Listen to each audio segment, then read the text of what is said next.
And we are live. Good evening, everyone. Welcome to IT Career in Australia live stream. And tonight's topic is top tips on entering Agile world as a graduate. So thank you so much for finding some time and joining us this evening for our live discussion. Please make sure to introduce yourselves in the comments. Let us know what you do and join our conversations with your comments and questions. So if you're new to my live show, I'm Jana Martins, and I've recently entered the IT industry myself. So I'm passionate about learning more about the industry and also sharing my new findings with you on this YouTube channel. So tonight we are going to talk about top tips on entering Agile world as a graduate. And Alex is going to share his journey, his career transitions, and his top tips to help you to make this first move. So obviously incredibly relevant topic, especially for the graduates and someone, who's thinking to make their way to Agile world. So make sure to share this video with those who need to hear this. So before I pass it on to Alex to introduce himself, just want to quickly remind you that we're going live on LinkedIn, YouTube, and Facebook. And to watch the replays, please subscribe to my YouTube channel, IT Career in Australia. So I'm going live there, obviously, every Wednesday, 5:30 p.m. Melbourne time, and with various experts from my network. And we're talking about all the things about IT career, job search, and specifics of IT industry in Australia. So you can also join my meetup group to make sure you get notifications about upcoming events and topics. So and please participate, ask the questions. We'll try to answer majority of your questions from all the platform. Please stay on the topic. So we're talking about the, entering Agile world as a graduate. And please also use this live stream as your opportunity, not only to learn new information, but network with people in the industry. So that's probably enough of me talking. So I'm passing on to Alex to introduce himself. Please. Great. So hi, Jana, and hi to everybody watching. I'm very excited to be here, and it feels different and nice to be kind of on the producing end of the streams. I've loved kind of consuming them and watching them, so it's interesting to be on the other side. I'm Alex. I'm working currently as a Scrum Master for Commonwealth Bank in the payments division. And outside of work, I love to do Muay Thai, which is martial arts, and I love to cook. So it's a little bit about me. Perfect. Thank you, Alex. Smell is joining us tonight. Hello, everyone. Thank you for joining us, and thank you for saying hi, guys. Please, as usual, ask you to, to say a quick hi because, we don't know who's watching us unless you comment. So, and it's not fun talking with the crickets, obviously. So make sure to give us a quick wave. And okay, so as we do, let's just dive into it. So let's just start as usual, with your story, Alex. So obviously, so you kind of, recent graduate, so you can actually, share your recent experience. It's not like you finished uni 20 years ago and trying to give advice. So you actually went through this a few years ago. So, the memory is fresh. I don't know. It feels like 20 years sometimes. And I guess people can ask you all the questions, and you can give reasonably relevant to the present moment answers. So, but before, just give us a bit of your story. What's how did you get to to the position that you're in? Yeah, sure.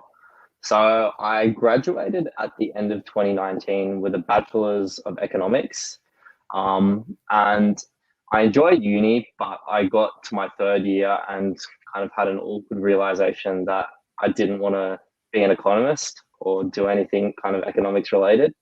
I liked some of the content, but I didn't I preferred the microeconomics and behavioral economics, but I didn't really like the macroeconomics, and didn't really want to do that as a career. And I found myself reading and kind of consuming content that was related to technology and kind of software. So things related to like AI and digital revolution and data science and stuff like that. And I thought this is something that I'd much rather do in my full-time career. So applying to grad roles, I applied to quite a few, and I got one offer that stood out to me that was for a company called FTM, and they take non-technical graduates and give them a whole bunch of technical skills like coding and teach about BA and Agile and those kind of skills. And from FTM, they placed me at Commonwealth Bank as a business analyst. So I did that for about a year. And then my company offered me the position of Scrum Master, which I started 4 months ago. And I'm absolutely loving that so far. So it's a bit of a convoluted journey, but I feel like a lot of IT workers have a similar kind of wavy background. So yeah, basically from economics to Scrum Master, almost just like in 2 years. So here we go. So that's what we're talking about today. Stefan is joining us as well. Hi everyone, great to be on the stream. Thank you, Stefan, for saying hi. Mona is here from Sydney. I would like to start my BA journey. Thank you for sharing, Mona. Yeah, so we have a bit of a top tips from Alex that we're gonna go through, and then we're happy to answer all your questions, especially from those who at the moment, looking to enter Agile world. So here's the top tips. Huh? Any BA related questions I can probably answer as well, because I was doing business analysis for a year, so it's a little bit more towards my kind of area of expertise. So Mona, fire up some questions. Here we go. Yeah. So so let's just go through a few tips that I guess we want to share. We shared before digging into questions. But yeah, so there's a few, I guess, your top 4 tips. Let's go. Like, what's your tip number 1? Yeah, sure. I'll just quickly go over the 4 tips first. And the first one is to start off by saying yes. The next one is to grow into a T, and I'll explain what that means a little bit later. The third one is to become an Agile superstar and learn Agile really well. And then the 4th one is to find mentors. So as a graduate, and I guess this applies to anyone kind of starting new in the industry, these were things that I found very useful and kind of advice other people gave me, and I eventually started to implement. So I think hopefully if I share that with you guys and you find it useful too, then that's good. Yes, I guess saying yes, I think there's a movie like that, and the person just saying yes to everything at some point. So have you actually had this moment in your life then you're just like, okay, I'm just gonna say yes to everything and see how it will go? It wasn't like a sudden kind of snap thing, but I think I heard the tip a long time ago, and I found that when I did say yes to lots of different things, then that's when kind of opportunities started opening up for me. So I put this tip in here because for new graduates, you're probably not going to have too much in the way of a big network or company specific knowledge or skills that will make you very valuable straight away.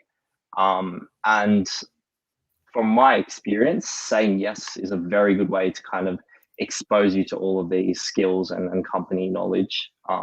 So my first tip there is to say yes to everything. And I also put on the slide deck that there's like a downside and an upside. The downside is that it's very likely you're going to find things that you hate. But the upside is that the kind of only way to know is by trying. And by saying yes to lots of different things and trying different areas of the business, then you'll eventually run into work that you love. 100%, because I think it's happened with me once in my career. Then I was like, didn't know what to do, and I was just sitting there like for probably a few years thinking what I should do instead of just going and trying. Yeah. And like you can think about it, you can talk about it, you can do as much as you can with like, you know, thinking and talking. But yeah, unless you go and do it, you probably won't realize if you like truly enjoy it or not. So did you say yes to something you didn't enjoy? Oh, so many things. In terms of what I didn't enjoy, there was a lot of kind of boring documentation that I had to do when I first started out. But the upside of that was it helped me kind of learn the kind of company lexicon and all of the acronyms and some of the history of the projects. So even though the documentation itself wasn't that fun, it did give me a good overview of kind of the past events of the company and how that affected where we were now and the projects in the future. So and I guess as quicker you say yes, as quicker you can realize that it's not for you and move on. yeah, 100%. Like there's always a way out. If you find that you're doing something that you really don't like, especially as a graduate, you have a bit of leeway to stick your hand up and say to your manager, look, I'm not really enjoying what I'm doing so much. Is there a way that I can kind of transition to some other work or even a different team or something like that? So definitely start off by saying yes. And if you do find that you're not liking something, then there's ways to kind of get out of it. Yeah. So did we mention everything here? I think we did. Yes. So you did like some UX project and project managed it as well. So you kind of like just say yes to whatever the opportunities was coming your way. Yeah. Yeah, 100%. So yeah, that was how I found that I kind of got a very broad range of experiences.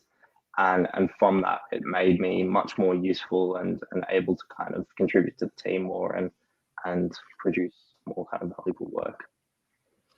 Okay, yeah. And then I guess the second point is about the skills. Yeah. So the T-shaped skills. Would you like to, do you think like you had a particular, I don't know, like particular skill that helped you with any of these roles? The one that like, no matter in which role you always needed that particular skill? I think the best kind of general kind of meta skill to learn is learning how to learn.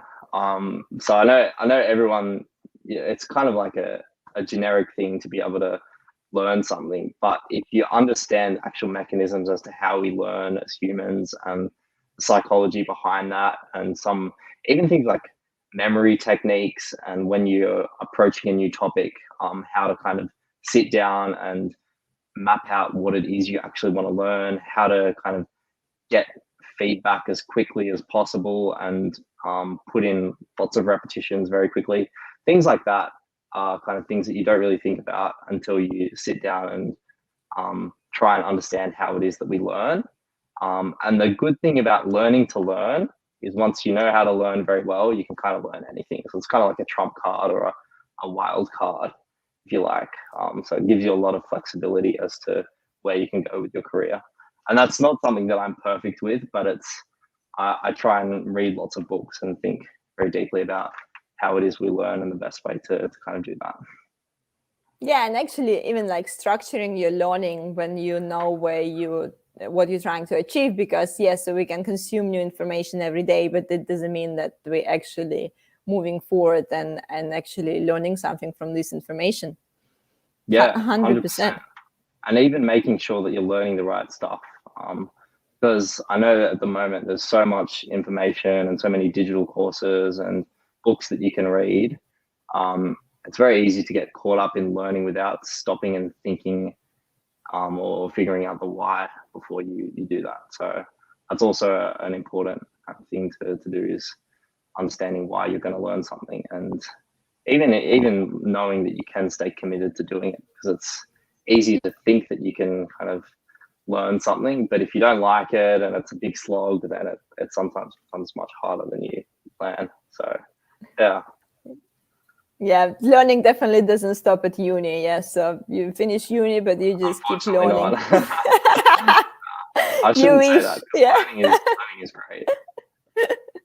Okay, so tell us a little bit about the T-shape skills that you mentioned here as a tips. Yeah, sure. So I've kind of put this model together. It's a very simple model, but I think it tells an interesting story. And it was a model developed by McKinsey in like the 90s, something like that. The history is a bit convoluted, but there are kind of groups people up into a few different categories. The first one is dash-shaped people, and what they tend to have is a good kind of general knowledge of different areas of a business or a field of expertise, but they don't have that kind of discernible specialty, which allows them to kind of dwell deep into the technical content. So they're kind of useful in terms of being able to communicate across the different parts of the business or the area of knowledge, but they don't really have the skill set to kind of go deep and get into the weeds. And then the I-shaped individuals are kind of the opposite. So they're really kind of technical and they have a very, very good understanding of one narrow field or part of the business. I'm sure everyone who's worked before knows these types of people. They're really good at their one thing and that's all they want to do. And they're good as well, but they do struggle when it comes to collaboration and communication across different areas. And that's where the T-shaped person is kind of the best, in the sense that they have a very good expertise in one particular field, but they also have a good general knowledge which allows them to communicate with other areas and other people, so that they can kind of share that in the most effective way. So my advice to any graduates or just new starters in the Agile world is to try and become one of those T-shaped individuals. And again, this is a long-term process. It's not something that happens overnight. So don't try and do it in a few months. But my kind of guidance for that is to kind of create your own little plan as to how you can become a T-shaped person, and over time kind of maintain that plan and kind of start growing towards becoming someone who's got that expertise but also a very good general knowledge. And the tip there is, or a couple of other tips there, is to kind of make the most of the digital information or the information age. There are lots of books and online courses, and I even put your stream as one of the good sources of information to come and learn about all the different areas of Agile world and software delivery. And I also put here something that I definitely did and have found very useful, is to try and learn the whole of the software delivery lifecycle.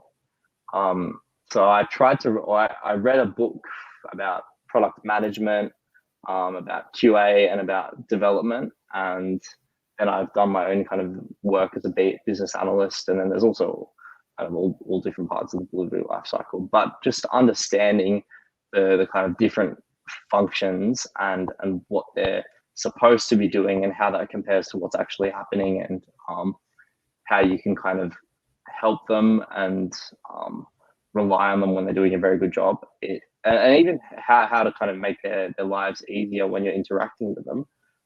It's definitely helped me in becoming more effective in my role. And do you think like you started like that's how you did? You started broad in the beginning, so you try to explore different areas before you kind of deciding where this where is this deep knowledge will go. So that was kind of your strategy. You say yes to everything, you try everything, you read everything, and then you decide in which point you're gonna go deeper. Yeah, definitely. And you don't always have to decide straight away. So it's not something that happens with the first thing you try. So again, for graduates, it's about kind of getting the breadth and then getting the depth, one after the other. Did you feel it was some I don't know, like some particular point, like turning point, and you feel like, okay, so like I enjoy reading about this and this and this, but that's something I would like to learn more about and go a bit deeper? So you felt like you kind of get to the point that it was naturally you felt that something resonated? From my personal experience, I found more that it wasn't a point, but it was just that I started really enjoying my job and doing things outside of work that related to my role. So I wouldn't just, do clock in, do my 9 to 5, but I was always reading about Scrum Master books and articles and exploring more and talking to other Scrum Masters within the business. And it kind of became something that I enjoyed so much that I realized that it wasn't really work. And that was where I kind of decided that this is my way to go. Yep. And that's where you decided you can just, start going deeper and enjoying it more and more. And I guess what would be like your advice for someone who's really confused? Same as the first point. Say yes to everything. Just try as much as you can, and you'll figure it out eventually. I guess the only way to figure out what you like and what you want to do is by doing it, and you can kind of decide from there. Yeah. Again, instead of, I guess, looping in our own mind and thinking, what if I do this? What if I've done that? Yeah. So I think we've all been there at some point. And so the next point, the Agile superstar. So yeah, how we become an Agile superstar. Yeah, definitely. I think this is a little bit of my Scrum Master bias coming in here, because people who are good at Agile and know the framework and the kind of different roles are much easier to work with. And I've put the why here is that most kind of large software or tech kind of IT companies are shifting towards already using Agile. And you'll have a big advantage if you understand all of the different parts of Agile and kind of why the business works that way. And it's also becoming common across different industries as well. So it's definitely a good thing to learn. And I think as a graduate, it's easy just to kind of follow what other people are doing without understanding the why behind it. And it's a good thing to do to learn Agile well and make sure that you understand why we kind of do it that way. So obviously you didn't learn at uni anything about Agile because it was economics. But actually, did the people who study information technology, do they learn Scrum there usually? From my understanding, they do. They get very much people who's watching us, please let us know. Yeah, if you're studying IT at the moment, do you actually study some Scrum frameworks as a part of your course as well? So please let us know. Comment below if you if you're listening. I think they go over waterfall and Scrum and all the different kind of methodologies. Yeah, but obviously studying economics, you don't learn anything about Agile. Nah, just demand and supply. That's it. So majority, like all of your like Agile learnings, it was the self-learnings. Yeah, definitely. And it was kind of it was a little bit easier for me because I was very interested in it, and once I started reading, it made a lot of sense to me, and I could see parts of the business that were having issues because we were doing things in the kind of traditional waterfall way. And so reading the kind of Agile manifesto and the Scrum guide helped me to understand why we were kind of switching and moving in that direction. What else we were gonna mention here? Agile manifesto is a Scrum guide. I guess it's the main things. I think I think it should be mandatory for any graduates going into an Agile environment. It's a good thing to do is just to have a read of the Agile guide and the Agile manifesto and the Scrum guide. And from there you can kind of branch out into the more advanced topics. And I've put there as well, you can even look out for corporate trainings and certifications, and maybe even ask your manager as part, if you have a development plan as part of that, to do one of these certifications. I did the professional Scrum Master certification, and I found it was really, really helpful for kind of sitting down and kind of forcing myself to learn more about the Agile framework and Scrum, and of how it applied to our business.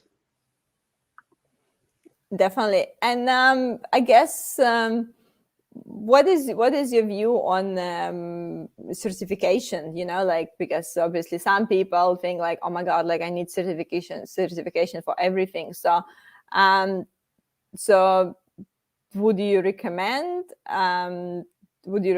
first like explore the options before go do some certification, or again like before you need to try before you know? So what would be your advice for someone just to graduate, like go straight to certification or try a few things first? For a graduate, I think it's a good idea to kind of practice it a little bit first, because once you start actually working that way and doing all of the events and learning the roles and stuff, it's a lot easier to actually understand it. Because when you first read it, there's a whole bunch of jargon and it can be quite theoretical. So I would recommend for a graduate, if you are starting out in the Agile world, give it a couple of months and maybe have an initial read, so that you understand what's going on a little bit, but then come back to it and really do a deep dive into the Scrum Guide and Agile Manifesto, and it will start to make a lot more sense for you. And in terms of the value, in terms of like the value of certifications, I think they're definitely good to have, but it's more the kind of experience that you have in the field or in kind of a parallel industry that will be of more use to you. So yeah, that's just my view though. Yeah, definitely. And obviously, again, you the example of it in a way. Yeah. So you started with economics, so it's you didn't study it originally, so it's something that you get resonated with and like start drifting towards yourself. Yeah, definitely. Cool. And yeah, guys, actually, who's listening to us, let us know if you already done any of these Scrum Master courses or anything. Would be interesting to know what you think, if you enjoy it. And okay, Alex, is tip number 4 there as well. So what else graduate can do than they, entering the Agile world? Yeah. So the tip number 4, I think this is just, it's generic advice and it probably applies to everyone.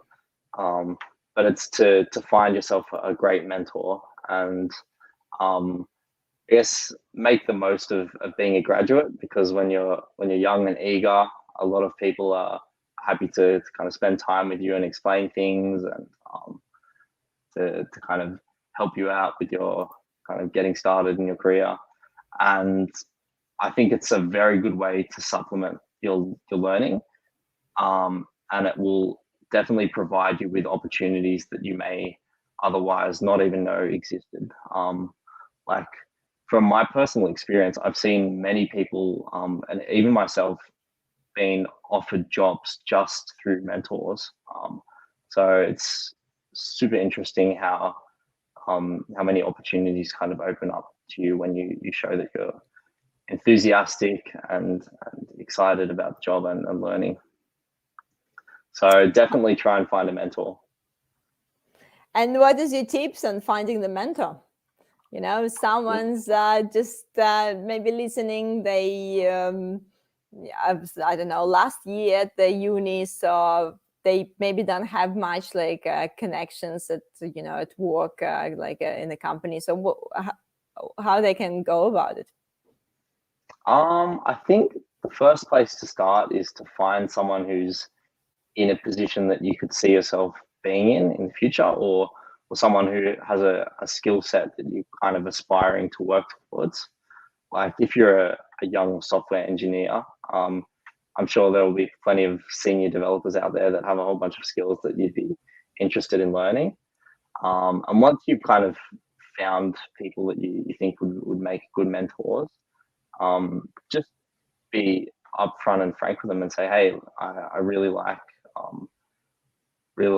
kind of the relationship that we've had. Would you be happy to mentor me in a kind of informal setting?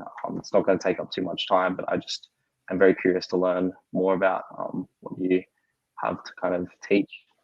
And most people, like, again, it depends on the actual individual, but most people seem to be pretty receptive to spending time with young, enthusiastic people. And I think it's a really great way to learn.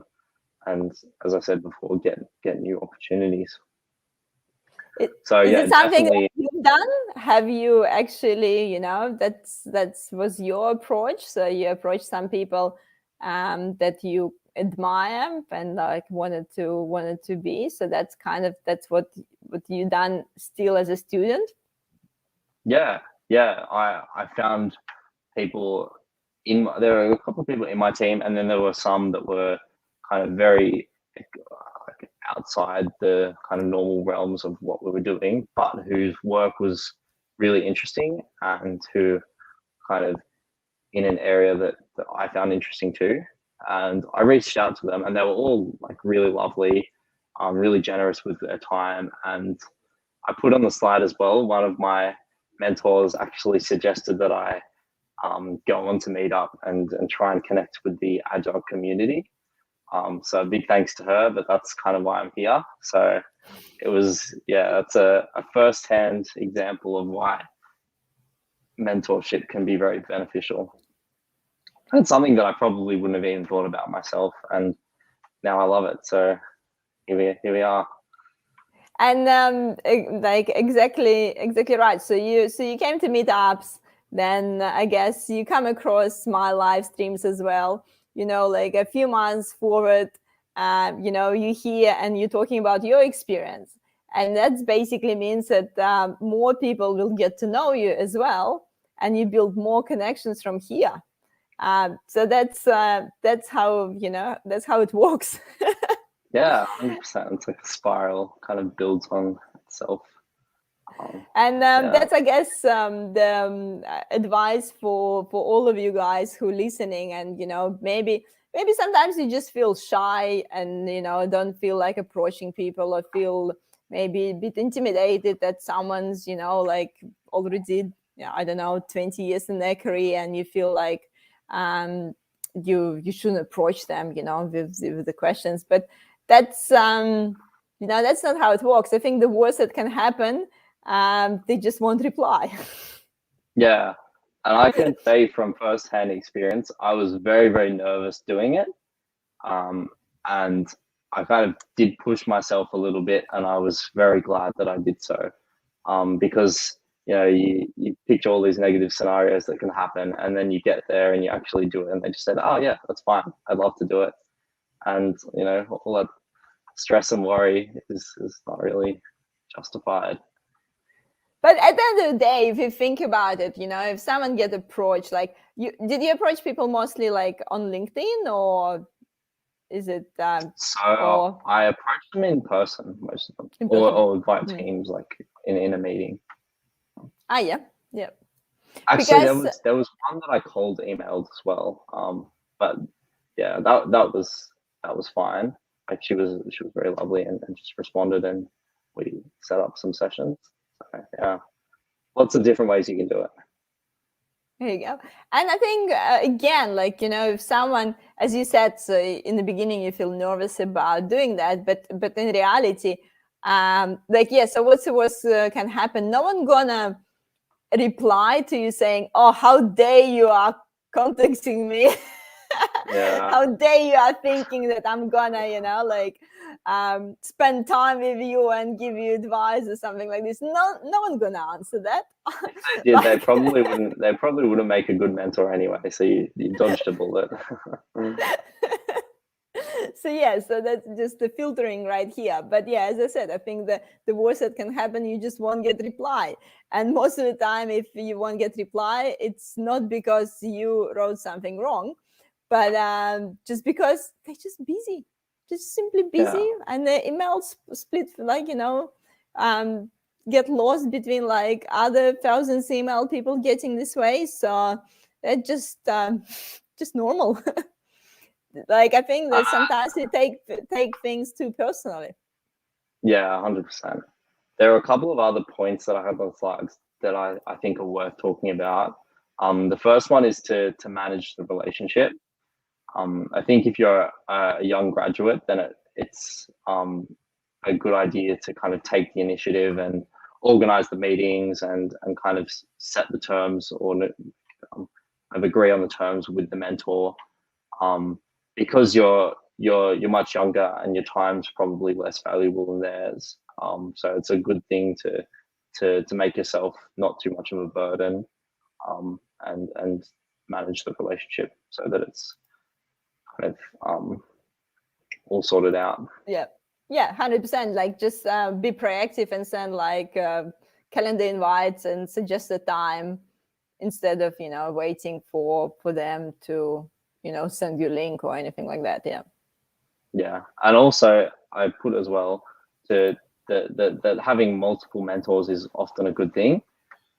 If you can find people from different areas of the business, it will give you more perspective on your career, and they can also give you opportunities that you may not have ever considered from different areas of the business. So yeah, multiple mentors is never a bad thing.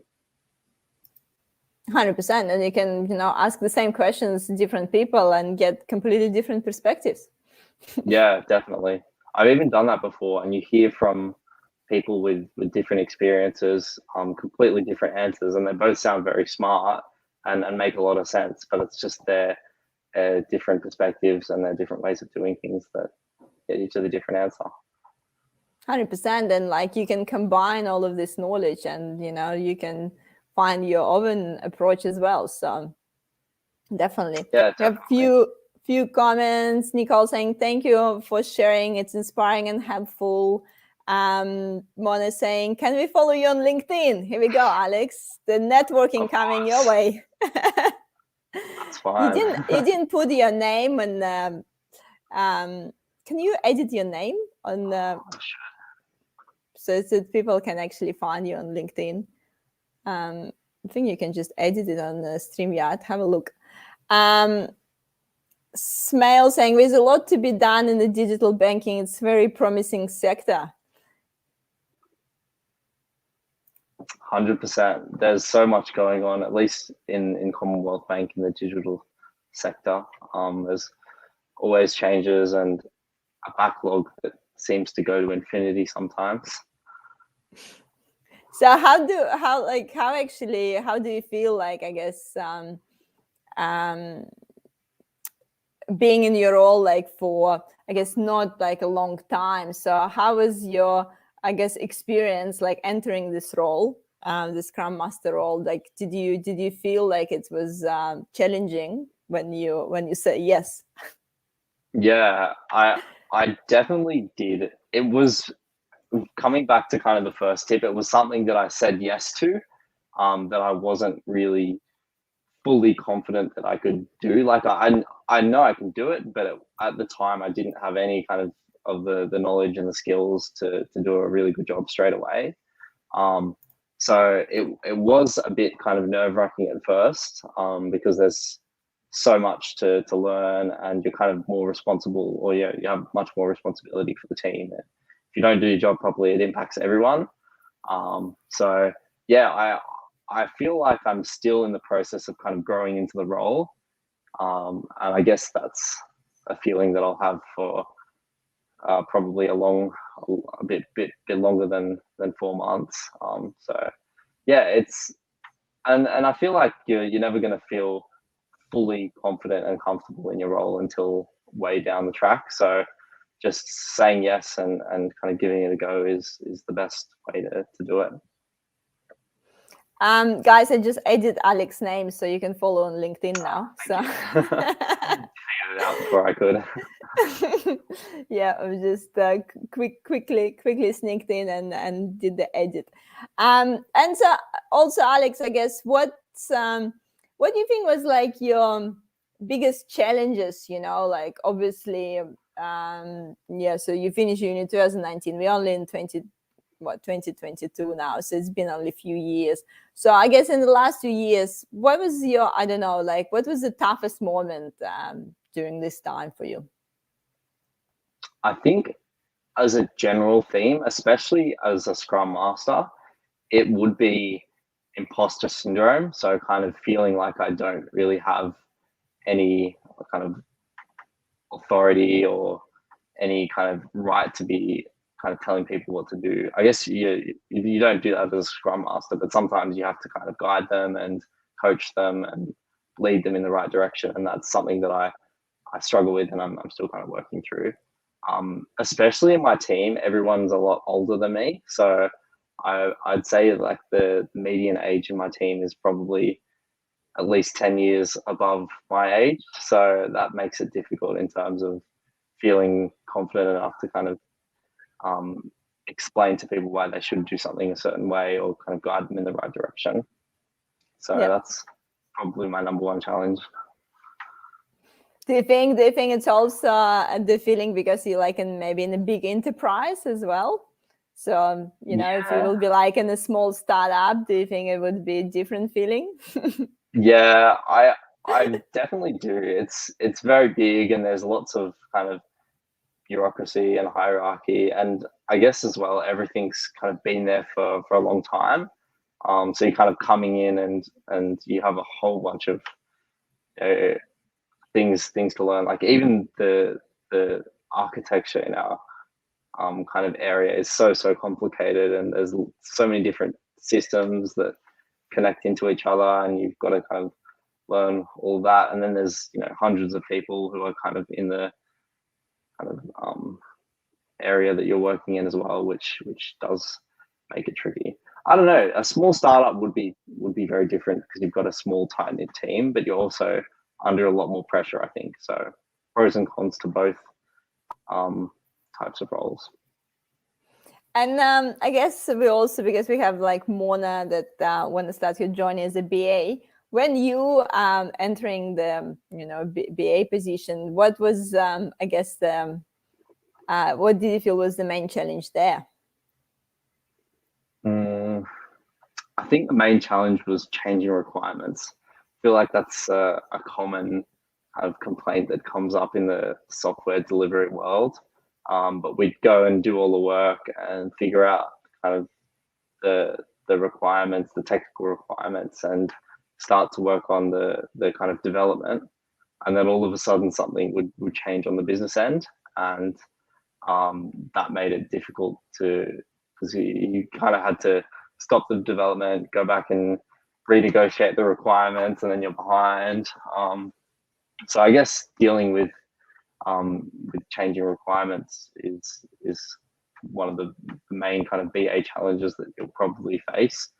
Like every organization says that they're very agile, but sometimes it's a lot harder to be agile when you've written all the test cases and started the development work and you're thinking about releasing, and then all of a sudden a change comes in and you've got to kind of redo everything. And it'd be like, Agile is great, but I just don't want to redo everything from the start. Yeah. Yeah. Yeah, that's right.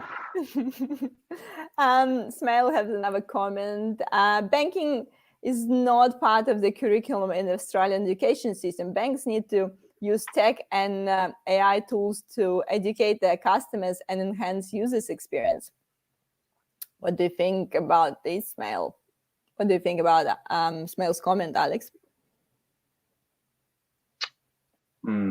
I Have definitely did you study economics? So did you learn about banks? So when I you start did. working I in the did. bank, so you actually had a bit of a start there because you understand more about, I guess, finance system.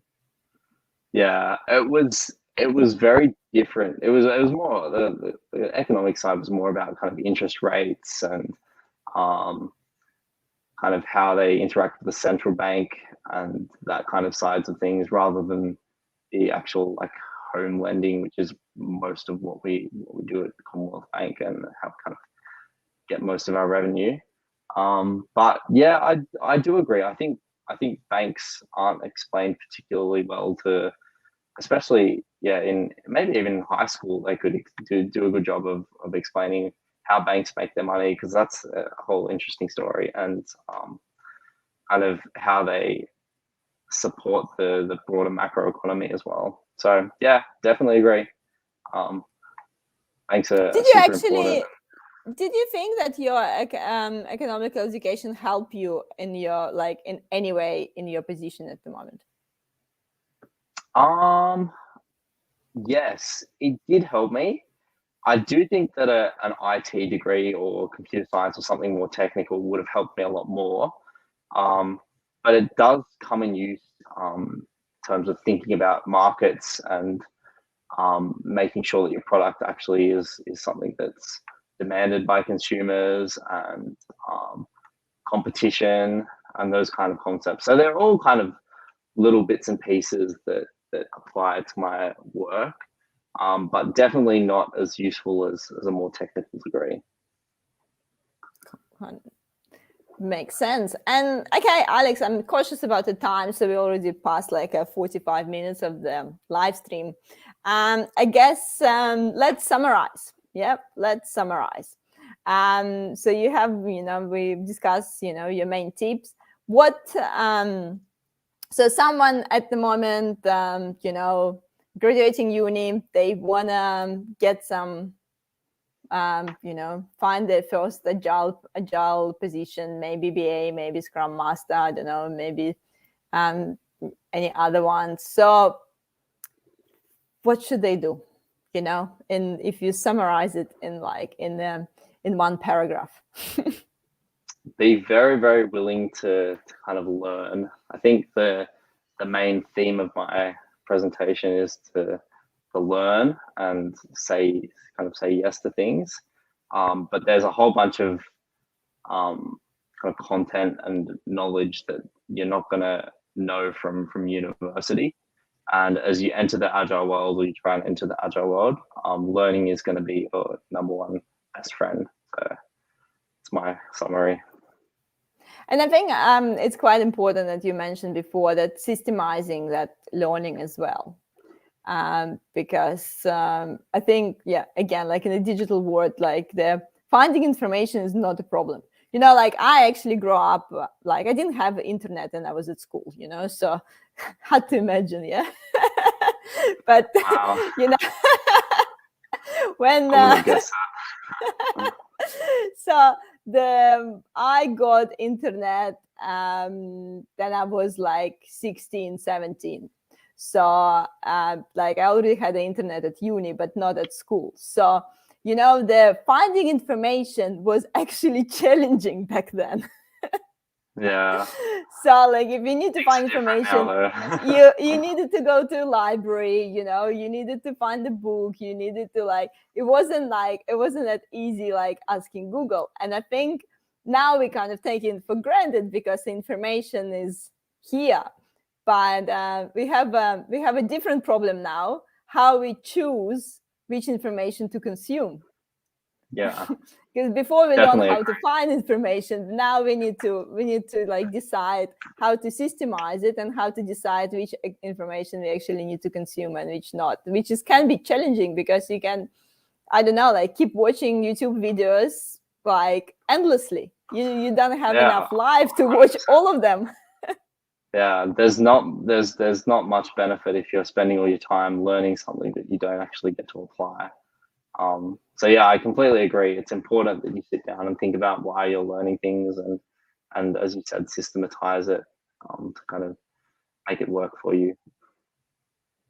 That's what I didn't ask you. Do you have any like system for yourself? How you decide how you're gonna like learn? Did you use any kind of, I don't know, systemization there?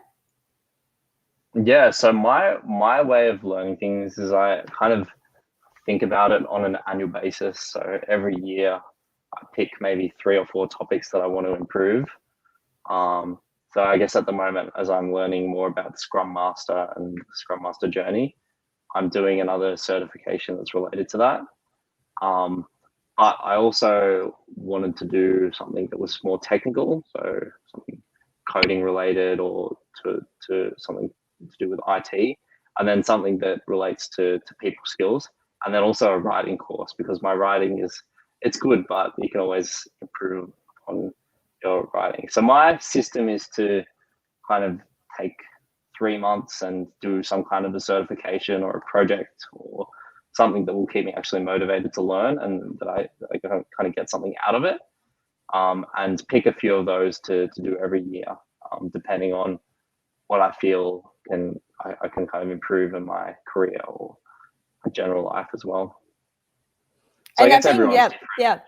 Yeah, you got to but I think make it's a up for good yourself. it's a good point because like I really like that you mentioned about this, systemizing learning because we can be so ad hoc about it, like oh, like I feel like I need this skill and I just suddenly start like watching all the YouTube. Like I do it like definitely like I feel like oh yeah, like I need to learn about this today. Oh, I need to learn about Kubernetes today. I don't know, and I just suddenly watch the videos about this and then like oh no, I need to like negotiation skills and start listening book on negotiations instead of and then you mix and match instead of having like coming up with some sort of plan and like okay, so what I actually wanna one thing that I actually want to do in next 3 months, as you said, instead of just like jumping from one content to another. Definitely. I find a good tip for me is I write it down or kind of store it in my personal notes. And if it's still relevant in 6 months, then it must be something that's important. And that's kind of stops you from jumping from topic to topic where it's not going to benefit you in the long term so much. Yeah, and if it's not relevant, you just cross it off. There you go. Yeah, exactly. Just yeah. Perfect. Yeah. Get rid Yeah. of it. Great. Thank you, Alex. I'm just obviously looking at the time. Guys, thank you so much for joining us tonight. Oh, giveaway. So who's the usual giveaway of Yana's live streams, it's a virtual coffee with with my speakers. So Alex, who are you gonna have a virtual coffee with? I'm going to say Mona just because she's a BA. So I feel like I'll have a lot to talk about with her or wants to be a BA. Perfect, Mona. Mona is he's a little giveaway for you. So the virtual coffee chat with Alex. I guess you already asked how to follow him on LinkedIn. I believe you probably already done it. So if you haven't done it, make sure add Alex on LinkedIn and add me on LinkedIn as well if you haven't done so. And I just follow up and make sure you guys connect and organize the coffee chat. And also, guys, just to remind you, we're going obviously live every week. So next week, attention, next week we're going live on Tuesday because I'm going to the conference on Wednesday and Thursday. So I'll be in Sydney. So maybe even finally catch up with coffee with Alex or any other people in Sydney that I haven't seen for ages. So next Tuesday we're gonna stream on Tuesday, and we're gonna talk about the hidden qualities of great software engineer with Chan. And really recommend to join us next Tuesday because Chan is gonna talk about all the things that sometimes we forget when we're talking about software engineering, and think about how the landscape is actually changing and what is this like actually hidden qualities and skills of the great software engineer a part of the coding. So if you obviously thinking about building your career in software engineering, definitely join us on Tuesday, 8th of March at 5:30 p.m. And I'm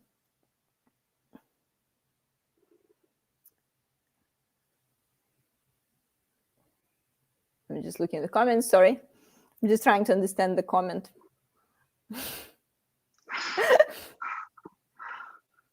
Maybe that was Nicole for graduates. Great.